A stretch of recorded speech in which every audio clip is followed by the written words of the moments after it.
রাজধানীতে আবার উত্তাল শিক্ষাঙ্গন। ঢাকা সেন্ট্রাল ইউনিভার্সিটির অধ্যাদেশ জারির দাবিতে বিক্ষোভে নেমেছেন ঢাকা কলেজের শিক্ষার্থীরা।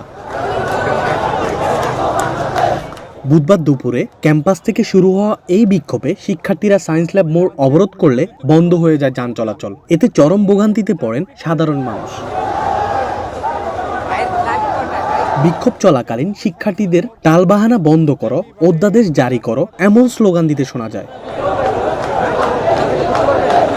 শিক্ষার্থীরা জানান, 7 কলেজের সমন্বয়ে ঢাকা সেন্ট্রাল ইউনিভার্সিটি প্রতিষ্ঠার লক্ষ্যে ঢাকা সেন্ট্রাল ইউনিভার্সিটি আইন 2025 এর খসড়া গত 24শে সেপ্টেম্বর প্রকাশ করা হয়। পরে অংশীজনদের সঙ্গে আলোচনার মাধ্যমে খসড়া হালনাগাদ করা হলেও এখনও অধ্যাদেশ জারি হয়নি।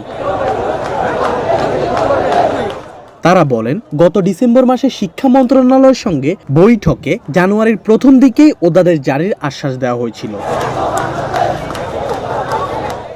শিক্ষার্থীদের প্রত্যাশা, আগামী 15 জানুয়ারি উপদেষ্টা পরিষদের বৈঠকে চূড়ান্ত অনুমোদন দিয়ে রাষ্ট্রপতির পক্ষ থেকে ঢাকা সেন্ট্রাল ইউনিভার্সিটির অধ্যাদেশ জারি করা হবে।